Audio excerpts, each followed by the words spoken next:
Welcome back to the Light Up Your Metabolism podcast. I'm Danny, and I'm so thankful that you are here today with me. Today's guest, I actually saw him speak at a conference, and he is an ICU doctor up in Canada at very renowned hospitals, and he shared something that blew my mind, and I just loved what he had to share. He is such a great speaker, and I was blown away by this one thing that he shared, and I knew I had to get him on the podcast because he said that it wasn't until after COVID that he learned that metabolic disease was reversible. He was not taught this in all of his training. And I like to bring professionals onto the podcast who are very highly trained and very bright doctors who are in the mainstream system, because I feel like I need to get the message out there that this is not our first line of defense. And this is not where not that I don't want people to go to their doctors for help. That's not what I'm saying. I'm just saying that I want you to be aware of the type of training that your doctor has had, because so many people are so disillusioned and so let down and so gaslit by their doctors, who are often well-meaning people who just don't have the training to support people in helping reverse metabolic disease. And so I also loved Dr. K's approach on looking at, he's seeing people in the ICU in this really, they're in a really bad state, and the impact that having unresolved metabolic health issues has on their progress. And so I think this conversation was really, really eye-opening for me. And I also love the other conversations and things that we got into.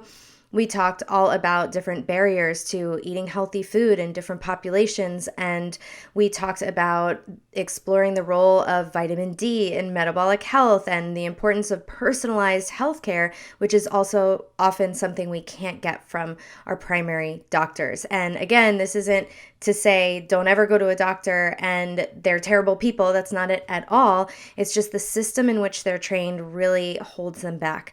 So Dr. K, I'll tell you a little more about him. He is an intensive and palliative care physician at the Ottawa and Montfort hospitals up in Canada. Solving Healthcare, his podcast, launched in 2019 and is a 5-star rated podcast with hundreds of episodes where Dr. K dives in deep with guests covering health, wellness, nutrition, sleep, gratitude, goal setting, productivity, success stories, and heartwarming stories. Dr. K lays out the blueprint for leadership in healthcare and beyond. And that's one of the things that I love about him. He's helping to get all the people around him, all the nurses and all the staff of the hospitals that he's working at. He is having such a ripple effect there with his work and then also with his podcast. Unapologetic Leadership, his book, provides the skills, motivation, and practical advice you need to be an impactful leader, tailored to help you with confidence, learning how to create positive change and implement innovative strategies that lead to success. It is a guide for everyone in leadership and leading yourself, creating a legacy of positive change. You can find him on Instagram at Kwadcast, that's KWADCAST, and on Facebook and TikTok as well. And his book is Unapologetic Leadership, and the podcast is called Solving Healthcare. All right, now let's get to the interview with Dr. K.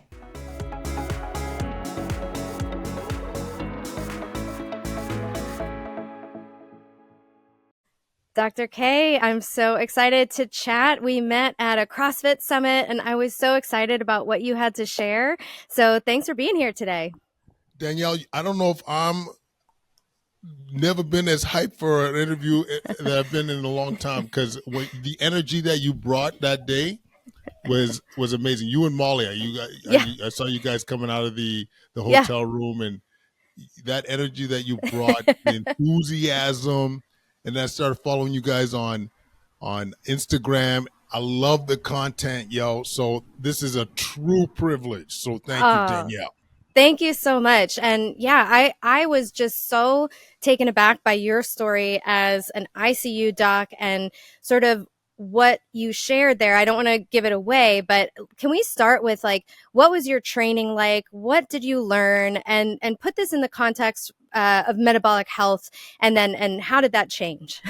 Absolutely. Yeah, so So Danny, like in traditional medical school, you have very little training in nutrition. I got maybe an hour or two in terms of nutrition, and and so when it came to some of these concepts, a lot of this was a mystery. And to put it into context, I'm an ICU doc that normally is taking care of the sickest of the sick, people on ventilators, people on the brink of death. And during the pandemic, as you could imagine, we were seeing a lot of sick people that really went through a lot. They were away from families. They were in situations where they had struggled to breathe. They were scared. And you were in a situation where you wanted to do everything you can to help them. And what was becoming abundantly clear was that metabolic syndrome was a huge driver of becoming not only getting COVID, but dying from COVID, landing in ICU with COVID. And because of this, we started to do a little bit of a deeper dive into what can you do about it. And then I started to read and learn about some of this reversal of type 2 diabetes and reversal of metabolic syndrome. And I thought to myself, what are these people talking about? I've gone to medical school. I've hang out with endocrinologists, like diabetes specialists, like I'm close with them, and I've never heard this.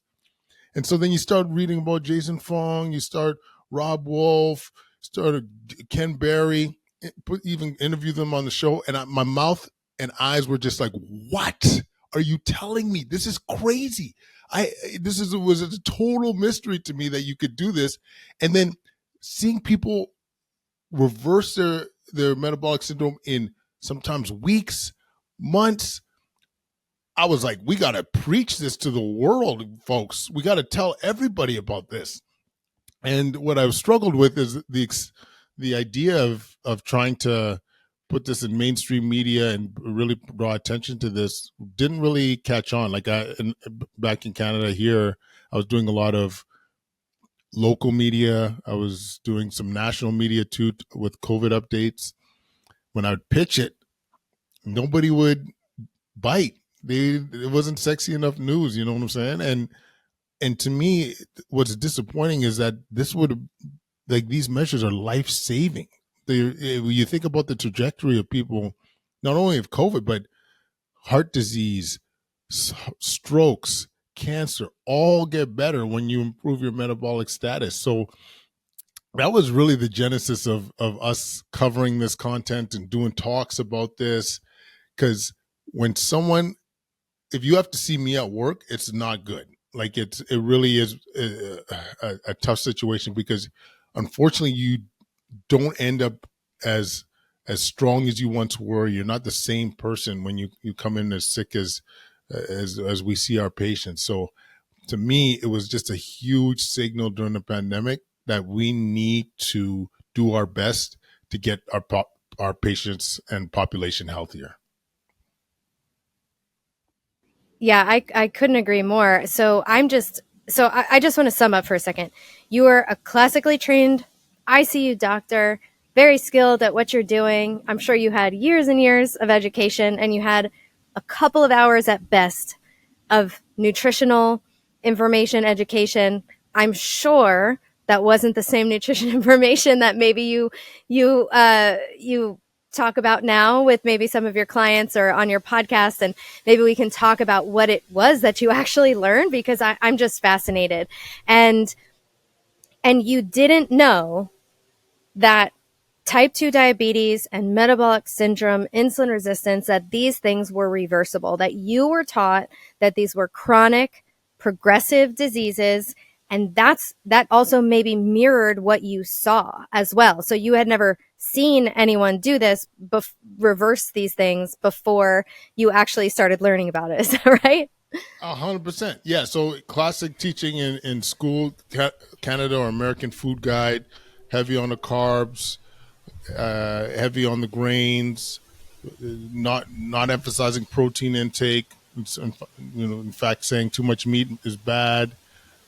And as you said, when I would see somebody with diabetes, my mindset was, okay, they're slowly going to progress to going from oral agents then on to insulin. And as they progress, more and more insulin is going to be required. Like it wouldn't be abnormal for me to see people on close to over 100 units of insulin per day. And yeah, I never. This is all I saw. And Yeah. mind you, I deal with acute care, meaning patients that are strictly in hospital. Mm-hmm. But then, like I said, Danielle, you're seeing these stories of people reversing this, and I was like, "What? How come I've never heard of this?" And like, where? And I felt, and at the time, I was less present on social media for sure, but I was completely ignorant to this, completely. And I still think if you grill a certain amount of physicians, family docs, specialists, I don't care, and say you could reverse type 2 diabetes, there would be a good proportion of people that would still say you're talking nonsense. But yeah, I was, as I like to say, I was enlightened. I was awakened to this reality. That's that is just it's just so shocking because I mean, I see so many people who go to their doctors and they feel very frustrated because they are not getting the help that they need. So they're like, my blood sugar is creeping up or my blood sugar is crashing. And so the advice that they're getting, if they're seeing diabetes educators, if they're seeing these things, like I just spoke with a potential client about 1 hour ago, and she told me that she had gestational diabetes and was told, like, as long as your blood sugar comes down within 2 hours, that's fine. But she said that they didn't even care, like, kind of how high it went up. And now she's learning, like, the importance of that stable blood sugar, these stable blood glucose numbers, low glycemic variability. And I was just kind of shocked that they're not talking about this. But then I felt like, how could they sort of emphasize or promote having stable blood sugar when the advice that they're recommending is filled with carbohydrates that are going to spike your blood sugar? It's almost like they're stuck in their own paradigm, right? Oh, I mean, I think I get a free pass of ragging on my profession because I'm in it, but we're dinosaurs when it comes to making change and pivoting. Like Yeah. the idea, as you mentioned, of low glycemic variability. I don't know if you'll hear many docs talk about this, and it was a fairly new concept for me personally. We had a group on NutriSense on the show. Yeah. I got Kara to Collier. Yeah, Carrie, and she let me, they let me do the CGM thing for 2 weeks. Man, oh, there you go, Yeah. go. Yeah. And he I have one represents. on. Yes. Yeah, but the information that I was able to gather from that was so valuable. It was, and I'm a healthy guy. Like Yeah. I'm not obese or pre-diabetic or anything like that. But holy cow, like doing a call or having 3 hours of sleep and seeing the variability, the white rice compared to even a cookie was they're seeing more of a spike. The the doing a leg day and noticing that there's no variability throughout the day because it's doing like big muscle exercises. Seeing the impact that walking after a meal had was so dramatic. And I just think it's such an empowering tool for people to utilize. Like I said, you don't have to have it forever, but even doing it for a period of time where you get to see some trends, it would be so valuable. Anyway, the point was most docs wouldn't even think about this, and you and the other part of it, Danielle, is you probably could appreciate is how you feel. Most people, like, at least for me, it corresponded with my energy level. Like if you're having Mood. more swings, Yeah. mood, exactly, being Mm-hmm. a little bit more shorter in the red, like it was so worth the time and investment. And yeah, and I think you'll see, if in my opinion, more younger docs, more innovative physicians and healthcare providers start to incorporate these tools, because as you could appreciate working with so many of your clients, there's variation in each person, Yeah. and you want to be able to cater your treatment or your care based on what's best for that patient. And that information, what causes more variation, what Hmm. causes more spikes, that's gives you that ability to personalize care. So I think it's coming, but like everything in medicine, it's going to be like 15 years. Titanic, Yeah. changing directions. Yes, absolutely. And I couldn't agree more about the CGM. I think I talk about them all the time. I'm a huge fan of, every once in a while throwing on a CGM to get acquainted with what your body is, how your body is responding, what it's liking, where some of these symptoms are coming from. This total personalization, which is so left out, I feel, of a lot of mainstream medicine. It's like, here's the protocol, this person has this and we need to do this. Like, it's kind of like written into, and correct me if I'm wrong or speaking out of turn here, but like, it's kind of like, okay, this person has high cholesterol, we need a statin. Like, it's just, there's not, like, questions aren't asked. And I know that a lot of it's not because doctors don't want to help. This is just the system in which you guys are trained, and then all the insurance and all this stuff. So you're kind of confined to doing what the status quo is. So I wanted to know, how has your practicing medicine changed since you learned all of this, or has it not, because you're kind of in the ICU? And then does it make you want to sort of change to a different branch of medicine so you can share this? Like, what's happening now with this? I love this question Okay. because in the day to day, not much has changed. I must say, like our ICU patients are really sick, and a lot of the things that we're talking about would be ideal before they come in. Preventative. Like we've Yeah. talked a little bit about, like, we had a paper out talking about low carb feeding for our ICU patients and what impact that could have. Hmm. So that's something that we've kind of entertained and explored. Yeah. But what's changed is the wellness of the staff. Like, they know we covered a lot of this content on social media and on our show, and so I mean, I don't obviously go to people and say, hey, you should be doing this. But when they come to me, I've never had so many people come to me and say, hey, I'm struggling with my weight a bit, or I'm looking to lose some pounds, or read this thing about fasting. What are your thoughts on this? Because let's face it, I'm working with a lot of shift workers, hard to Yeah. eat well all the time. You're not getting much sleep. So you Not need getting to much take sunlight. You're under artificial lights and EMFs all day long. That's all rough. day, Yeah. all day. So it's it's a matter of optimizing what you can. And so a lot of conversations about how to eat better, how to squeeze in exercise during when you only have 20 minutes.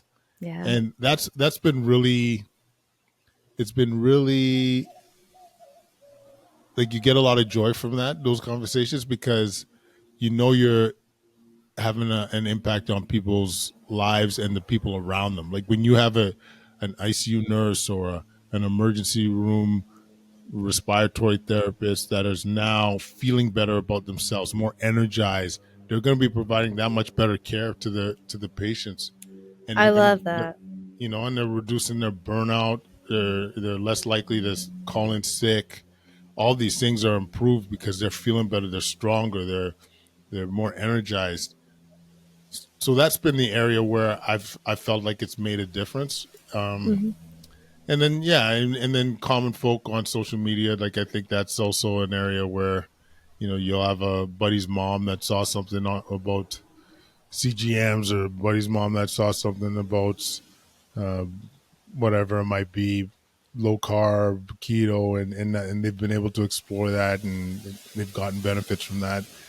It's pretty special, because my job, Danielle, I when I'm in the ICU looking at my work today, when you make a difference, you're making a difference on a single person. But on avenues like this, like you have a pretty massive listenership. When people are now seeing this or listening to this or seeing this on the awesome YouTube channel, like that's information at scale, right? Yeah. That's so Yeah. many lives can be impacted. The reach is huge. So I love that that. to me has been where I've tried to spend at least some of my time to try and get these positive messages out. Yeah, because I'd imagine that someone like you who got into the medical field, very likely, I'm gonna, just assume it was because you want to help people. And then you learn this information and it's like, wow, this can help so many people. I love that you're sort of taking the like virtual approach because the reach is much bigger. That, it's a bigger impact that you can have. And that ripple effect that we have on the community and the people around us is something that's so important, and that I just want people to also feel like I was someone who was, when I first got Rob Wolf's book, that was the first time I learned about holistic health. And I read that book.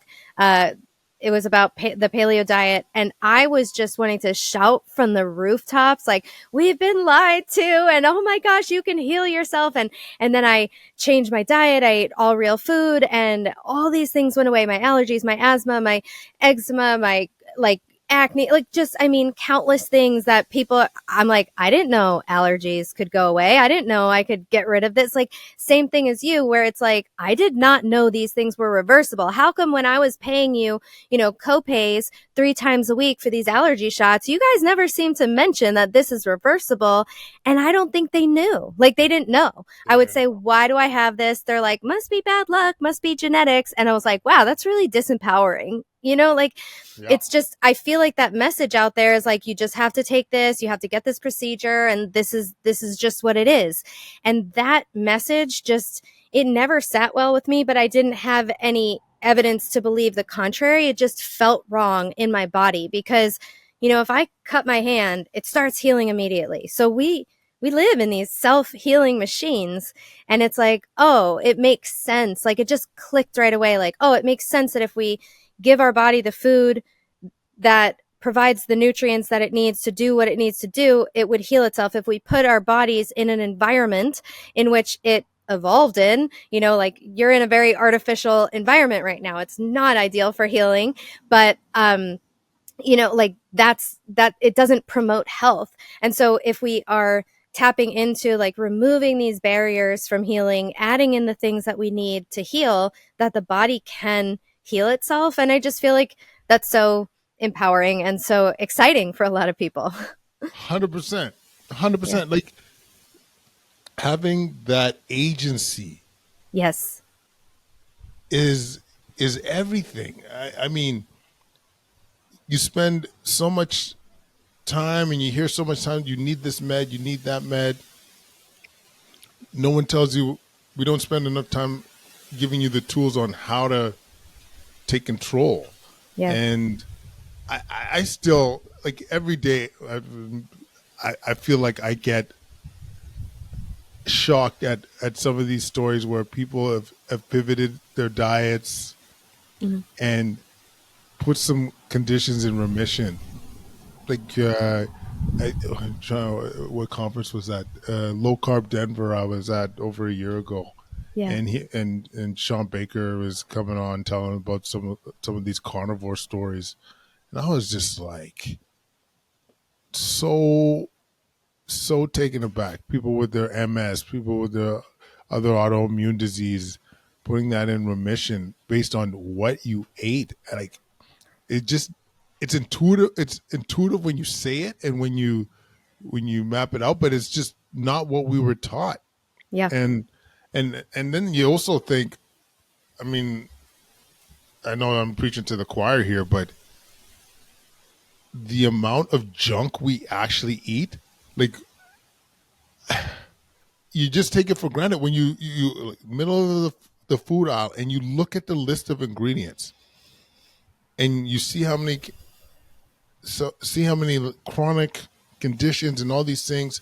You just gotta, I mean, I'm not gonna say that you know this as a fact, but it just sometimes you got to wonder when you got that much artificial ingredients and processed foods, what's that doing? I don't, and in my opinion, I got to say that's one thing that in our household we've paid more attention to. I'm not going to say that the kids and myself don't eat processed food. We definitely eat processed food, but when we have the choice, when we have the means, going towards something that is more Whole food. natural, Yeah. or that's less processed, seems to just make too much sense at this stage.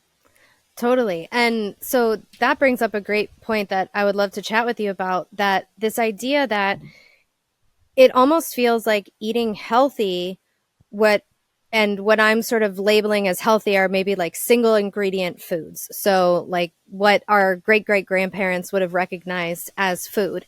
And to have these single ingredient whole foods, they're they are oftentimes more expensive because the processed ones are so heavily subsidized because they're all made of like corn, wheat, soybean oil, and things like that. So the government is paying. So that's why the price of them is so low. And I also, like you said, like even just like the access to this food. So you go to areas that are not as affluent and you start to see way more fast food places pop up, and like dollar stores and places where the food quality is just significantly lower. And this is directly impacting African American communities, Black communities, and just lower socioeconomic status, like immigrants and all sorts of other communities. And it's there's also that lack of knowledge. And I've heard that in food pantries and things like that, they have like the protein that they have in food pantries is like peanut butter. I'm like, that's not a protein. So when the it's just, that's another piece that is really hard, to, I mean, it's hard for me to sit with. I'm sure it's way harder to experience, but it's something that is just very much on my heart, to be able to at least provide some education, even though there might not fully be that access to the food there. So I don't really know what I'm asking here, but Yeah, I just no, wanted but to bring up that topic. it's a very very important one because in Austin, I brought this up with my talk back in during the pandemic. We would see that a lot of racialized folks were having poor outcomes, and they were asking if it's genetic, and I'm like, no, man, this is socioeconomics. This is Yeah. you're living on the margins, and at every point that you made, you're not you can't afford the whole foods, Yeah. so you get the fast food that's cheaper, more accessible, etc. And you're not working out, you're not getting sunlight, you're just Yeah. surviving. Okay, Yeah. and I think obviously when it comes to solutions, like we're not like a lot of this is is complex and would need a lot of time and investment. But you're right, Danielle, in terms of one of the most important things we could do is educate and inform folks about what the what the importance is of trying to eat a more holistic diet, Yeah. and when means become more available, when Mm. there's more options for them, that Mm-hmm. this is why it's worth looking at these things. And and sometimes not everyone's looking for, you don't need a drastic change, but it's just kind of like, can we move or nudge and things in the right direction? Like we started we got a grant here in Ottawa. We're going to be opening up a clinic to try and reverse our pre-diabetic and diabetic patients that are Black in our community because of that exact reason. Yes. And I'm hoping it's a model, at least in Canada here, that could be replicated, that would actually make a difference. We're doing it. We have a clinic, but you could do it virtually. You could do it in person, and really, really trying to work around what's best for that patient, kind of a personalized care, but have a lot of tools at our disposal: dietitian, Yeah. trainer, health coach, physicians, obviously, and so hopefully this multidisciplinary team can put a dent in this thing. And if I like from a big picture, my research is focused on how you could reduce healthcare spending. I Mm, could guarantee you that if we all have invested more on the preventative side, yeah, you're going to save significant amount of money, totally. significant. And so this is why I think we need to be more more long sighted to be able to provide the optimal care for our patients. Yeah, they say an ounce of prevention is worth a pound of cure, and I fully agree. And I love that you're opening that clinic and so excited. And I'll chat with you after this, but I would love to, donate my time and be a part of that because that is very Oh, much like it's so on my heart to support communities that just do not have the same privileges that I have had. And it's, yeah, so that I would be really excited to chat with you about that. We'll chat about that offline, but oh yeah. man, that would So be amazing, especially with your level of expertise. Are yeah, we allowed to cuss on the show? I don't know, yeah. I'll bleep it out. but Yeah. wow, that is very kind of you. And no, I'm just a bit taken aback. That's Oh nice. no. Yeah, thank you. Yeah, absolutely. And one of the things that I'm starting to talk about more is this importance of vitamin D for metabolic health, for overall health. I'm sure you saw this in the pandemic, but also for metabolic health. And when you have very dark skin and you live in northern latitudes, the amount of sunlight you need is so much more. And we're so taught to fear the sun. And then that, like, I just want to, shout to everyone in Canada, like, hey, if you have a darker skin tone, you really, really, really need to be in the sun so much. And so, even it's just something that we really want to prioritize because I'm literally sitting outside for this very reason, but it's like there's so much unlearning that we have to do. And, we want safe sun exposure. We don't want anyone, being silly with it. And there's a lot of things that I teach about, but that piece in and of itself is going to be really impactful for that population because my guess is that, the whole, everyone is on, how can I say this? I think the very vast majority of people are vitamin D deficient, and it's going to be worse the darker your skin tone, the further you live from the equator. And so, yeah, it's just there's so much to share about that piece, but I'm really excited about your mission and just in general helping people reverse this because it's like you said, we give people CGMs.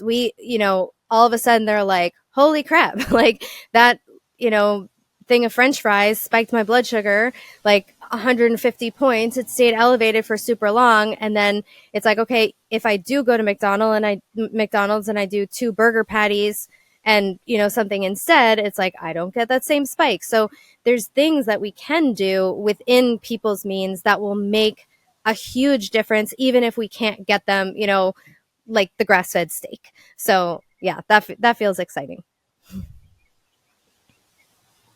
Yeah, and once again, thank you. And you hit so many important points. The vitamin D deficiency. Everybody in my city is vitamin D deficient, and we Yeah. see that correlation obviously with our critically ill patients. You walk Yes. in the ICU, everyone's vitamin D uh, has low vitamin D levels, Yeah. and but yeah, I love what you're saying about the tweaks too.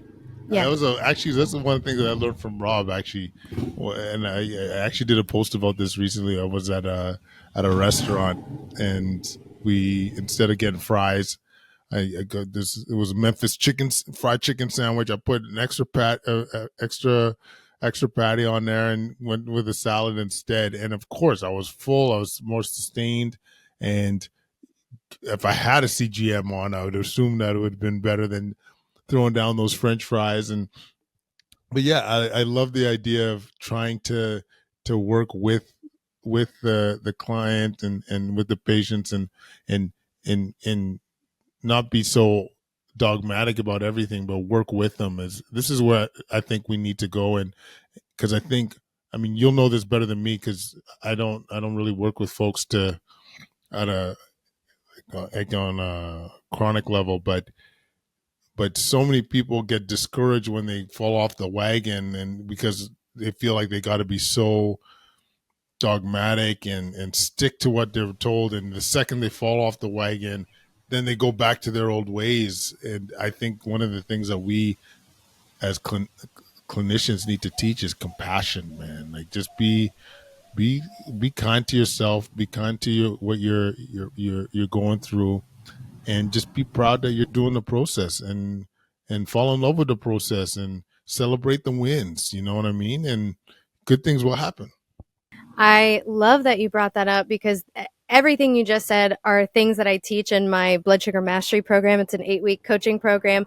And we work so much on this. It's like, yeah, I teach you about blood sugar and all the things, but like, so much of what we have to work through is that so many of us just have this perfectionistic tendencies and, this history of trying to get it exactly right. And I always tell people, you're gonna fall off the wagon, and it's not a failure. It's only a failure if you stop and go back to what you were doing, or if you just continue on without learning from it. And so it's that reframe of, can I come to this from a place of compassion for myself and curiosity? Like, what was going on for me? When I went to the drive-through and I said I wasn't going to, or like I had the ice cream after dinner and I said I wasn't going to. Like, if you ask questions and you say, what's coming up for me? Like, oh, I had a really hard day and I think I tend to stress eat, or, oh, I wasn't prepared and I didn't have anything at home. So then it's like, oh, okay, if I'm stressed out, maybe I can set myself up knowing that my tendency is going to be to go towards the ice cream. Maybe I can schedule a phone call with a friend, or, take a relaxing bath or go to a yoga class or something. You can get out ahead of it. Or if it's the preparedness, it's like, okay, I got to have things ready in my fridge for when I come home, and eat enough protein in the day and all these things to know how to, like, sort of prevent these things from happening the next time. But it's okay if it happens. The idea is that the only failure is giving up. So Exactly. beautifully said. I love the approach, and I think what I'm appreciating from your coaching, Danielle, is just, it's you're adding that behavioral piece, like what you can do instead when you're in those situations. You ask the right questions. Why am I doing this? Am I eating because I'm bored? Am I eating because it's just the habit I've been doing for the last 20 years? And trying to make those changes to make it easier. It's, I mean, I'll tell you, in our house, when we're going through a run where we're telling ourselves we got to eat healthier, we just take, like, get rid of it, get rid of the devil, get rid of the stuff that tempts us. You know what I'm saying? And that to me is one of the behavioral changes, or the set the settings, like thinking about your setting to be able to create a situation where you're more likely to win.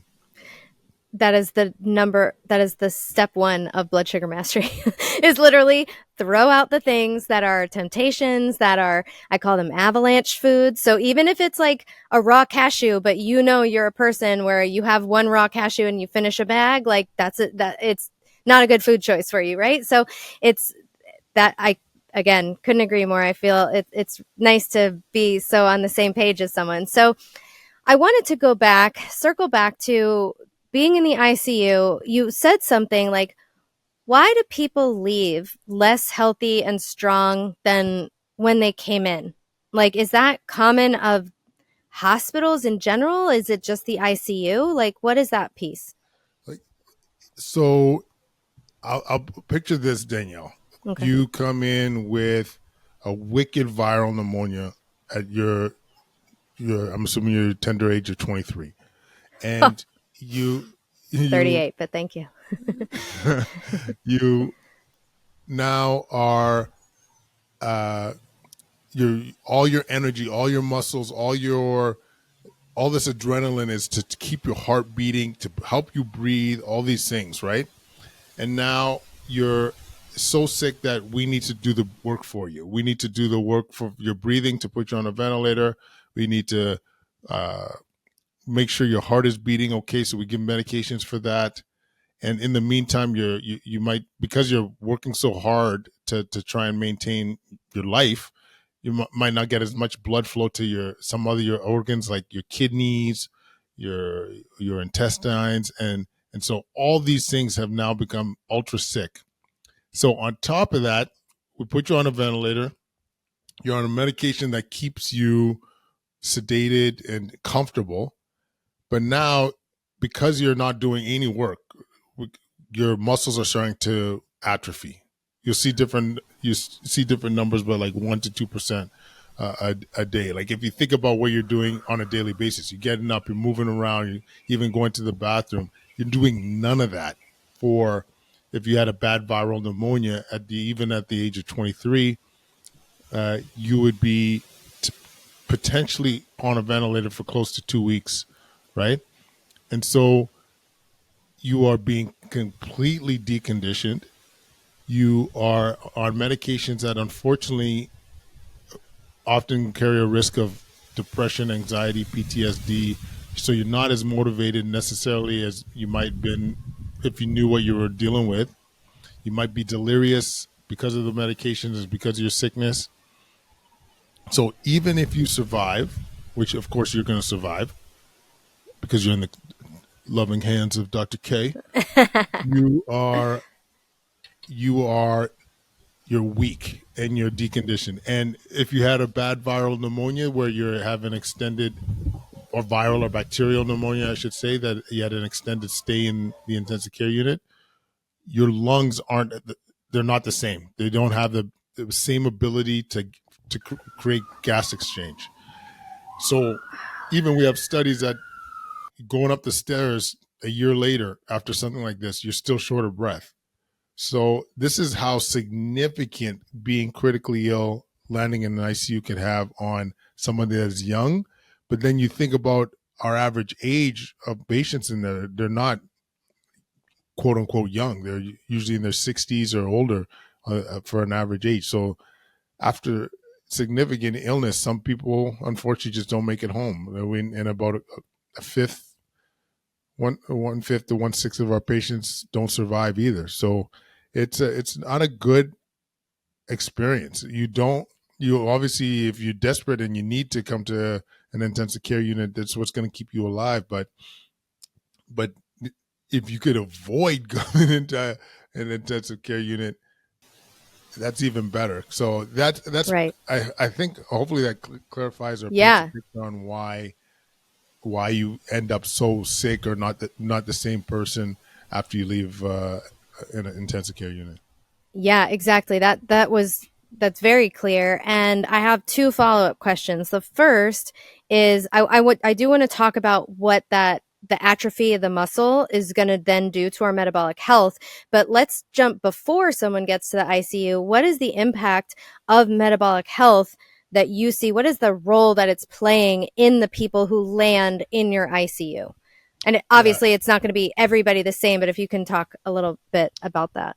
Yeah, it's a good question. So we see probably anywhere the studies show a third to 50% have metabolic syndrome that land in ICU, and a lot of different reasons for ICU. There's stuff that you can't control, car accidents, uh, bleeds in the brain, trauma, like some of these things are just out of your hands and just bad luck. But the more chronic conditions that lead to like pneumonia, other infections, we do see that correlation with metabolic syndrome, heart attack, strokes, and as a result of the metabolic syndrome, you're just like if you were to compare somebody that doesn't have metabolic syndrome, one, you're more inflammatory. You're just going to be at more risk of secondary infections and just longer to get better. Second, because you're not fit, when the deconditioning can be more profound. Like you're not, like if you were to compare us, being sick compared to somebody that was 260 pounds, they're much less likely to get out of bed, to ambulate, and to do the right, to do the things necessary to get stronger. So that's another issue. And then third, which I think you'll find interesting, you should see the crap we feed our patients. It's like the first of all, they're on continuous feeds. Second of all, it's high in refined carbohydrates. Um, I'm assuming you're a seed oil, anti-seed oil folk.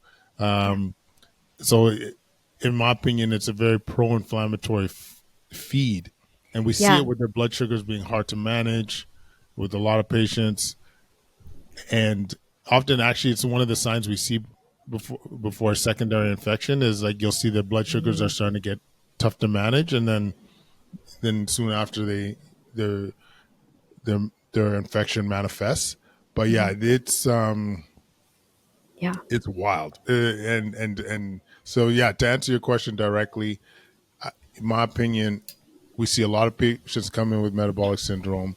Their complication risks will be higher. Their Mm-hmm. ability to get home will be less compared to somebody that's metabolically fit. Mm-hmm. And another reason why get healthy, folks. Yeah, absolutely. So I used to be a speech pathologist, and I did work for a period of time in skilled nursing facilities. And I am very familiar with hospital food and long-term care type medical setting food, and it's really it's like an abomination to human physiology. I feel like I don't know how else to put it. And it's just not one nutrient on that whole tray, kind of sometimes it feels like. And a lot of times, because as a speech therapist, when you work with the adult population, a lot of it is working with dysphagia, which is trouble swallowing. And the reason why speech therapists do that is, just in case anyone's wondering, is because you use the same muscles to speak as you do to swallow. So speech therapists fought to treat dysphagia. And so I did not like doing that, but I ended up having to give people, these poor people, pureed food. Like imagine eating like pureed chicken and green beans. And that wasn't even the worst of it. And then I had to I had to determine if someone was safe enough to swallow without aspirating or choking. And then I would be the one to write the doctor's orders to give them a peg tube. And then I would see the feedings are just, it was like soy protein isolate, corn syrup solids, milk protein isolate, canola oil, like high fructose corn syrup. Those are the top ingredients of these feeds. And then sometimes they're on this continuous feed. So the body never has a chance to kind of restore, or the digestive system never gets a break, or it's just chronic, constant sugar into the system. Imagine a 24-hour drip of corn syrup into your blood. I mean, what is that doing to these patients? Like, I just don't, there's such a disconnect to me. Like, the more you know, the more glaringly inappropriate that sort of becomes. It's like, this is not helping these patients heal. This is just driving more inflammation, and they have like synthetic vitamins in there. It's just, it's devastating for me. It's so sad to see. It's crazy. I think there's not much evidence out there, but there was a total parenteral nutrition, so nutrition you get via IV, that showed traditional TPN versus a more natural, lower carb. Oh man, I wish I remember. The acronym was something like SMOOT. Like, anyways, it was a more natural feed, if you will, and they Like saw tube less. feeding. It was, but it was actually IV, Oh, and okay. Oh, they had less infections. I even want to say, I don't oh, want to speak out of turn, but I remember yeah. maybe there was impact on mortality or length of stay or something. But it was just a signal to me, reinforcing exactly what you're saying, like that we need to think about, are we giving pro-inflammatory food or not, and what impact that's having, because to be honest with you, people are coming into hospital with inflammation problems. That's what they're exactly there for. Like, Yeah. whether you're talking about pneumonia, your bladder infection, heart attack, stroke, all inflammation. You're trying to stave it off. So yeah, I couldn't agree with you more, Danielle, that we really need to rethink how we feed our patients. And before I forget too, the worst pureed thing I've seen. I was walking by a patient, not my patient, walk by the room, look over, and I see this patient just staring at their food, like shaking their head. I'm like, oh my God, what is that? And he's like, pureed French toast. I was like, whoa, dog. I'm Oh, sorry. Nobody deserves to eat that shit. Like, no, that is offside. I was like dry heaving. He's like, are you okay? I'm like, no, I'm not okay. Look at this thing. You're feeding somebody. How's he legit supposed to eat this? Oh, oh man. I mean, there's like pureed fish, pureed mac and cheese, like some of it's just honestly, anything that's not meant to be pureed is just horrible. So yeah, take good care of your brain and your body so that you maintain your ability to chew and swallow as best you can. Of course, there's you know things like you said that are unavoidable. But okay, so now I want to go to the other side. We're in the ICU. We're deconditioning, losing 1 to 2% of muscle mass. I think you said per day. What impact is this having on metabolic health? And then the other side of the coin, what does having excellent musculature do to metabolic health? yeah, these are great questions. So the we certainly so the form the lateral question is easier to answer when you have somebody come in that is fit, and you definitely see, like, I don't have evidence to back this up, but yeah, I've seen a more consistent. Hey, their blood sugar is more easier to manage. They are, if they're on needing any monitoring of their blood sugar, they do better because they're stronger and can wean off the ventilator and leave ICU sooner. The impact, the first question about the impact that it has, like losing the mass on their blood sugar, like I don't really, I haven't really noticed anything per se. I just noticed that the weaker they are, the longer they're there, if they're going to leave. Do you know what I mean? So Yeah. to me, this is why there's urgency to get people better and to get them Mm-hmm. off the ventilator and to get them eating again and getting them rehabilitated. Because if you're 72 years old and you're on a ventilator for over a week, there's a good possibility you'll never go home again, right? So you'll be so deconditioned that you'll need nursing home level care, long term care facility. So that's why there's urgency. That's why there's a need to talk about prevention. That's why there's that, like I call it when I'm teaching the residents and the kids. I'm like, yeah, we got to put a fire in our backside to get this patient better. Like it's time is tissue, time is money. Yeah. You know. Yeah, that's absolutely. Do you teach your new doctor, like the students, about any of this stuff, or are you limited? So we were talking about sort of like censorship before we before we hit record. So are you experiencing any of this, either like COVID level censorship or anything, like in terms of like what you are allowed to be teaching per your guidelines as a doctor? Yeah, it's a good question. And I'll just be honest with you. Y'all could judge me a little bit if you want. That I really don't talk about it unless someone asks me. Like I don't preach. Hey, we should be given a low carb feed to this patient. What are we doing? Like I maybe I'm still gun shy post pandemic because Yeah.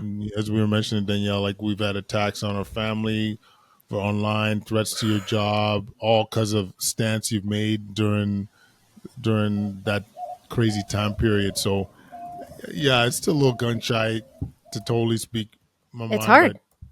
Yeah. yeah. But if I'm asked the question, what do you think about this? I don't shy away from it, and Right. but yeah, I don't necessarily teach the kids some of these concepts, but the second they ask, I'm there eagerly with some Yeah. answers. Well, yeah, and that's good. And I think it's still, like you said, it's not a fully safe place to talk openly yet.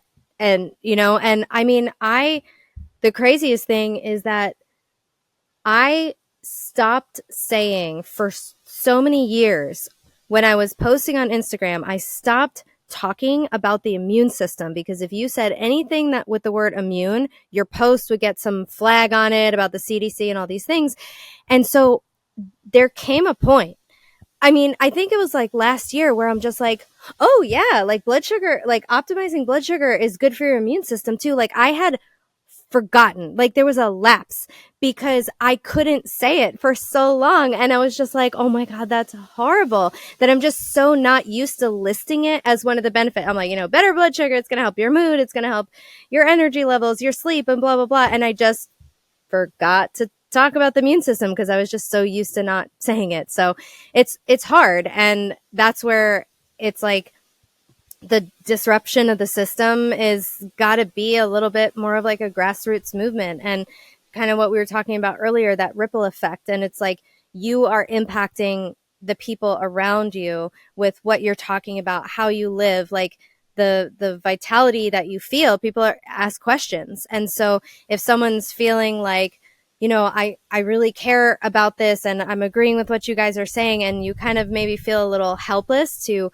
make a difference. If you don't have to change your career to make a difference in this way, but just, leading by example, because you can only lead a horse to water. You can't, make people drink. You're not preaching it, because no one wants to be preached to. No one wants to hear things that, there might be some people out there who would be like, oh, that's really exciting. But when people come to you, that's when you have that green light to share, what you know. And even if you don't know everything, if you know one thing more than the next person, you can still help them. So I think that's great. Oh, I appreciate that. Yeah, it's exactly like as you so eloquently addressed it. Like if you got even 1% of knowledge that could help somebody, and the ripple effect that could have, man, like this is what we're on this earth for, man, to help each other. Help each other. I love that.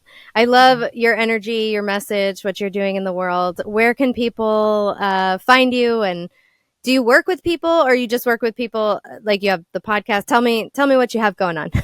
Thanks again, Danielle, for the opportunity to jump on this. This has been awesome. So easiest place that people could find us is on social media. So at Quadcast, KWADCAST. You can find us on TikTok, Instagram, X, Facebook, YouTube. We're all over the place. The podcast is called Solving Healthcare. Anywhere that you're listening to podcasts, you could catch us. We have a newsletter on Substack. And lastly, we have a book on leadership. We call it Unapologetic Leadership, which you can catch on Amazon, talking about our experience during the pandemic and the importance of leading from our hearts and leading from our values as opposed to fear. I love that. I just fully support this mission. Excited to connect with you more. And you guys check out his podcast and follow him on the socials. And yeah, thanks again for your time, and thanks for being here and sharing your uplifting message. And thanks for doing what you're doing, Danielle. Like I said, you're you. changing the lives of so many folks by getting that message out there, coaching clients. Keep up the hustle. Thank you. Thank you so much.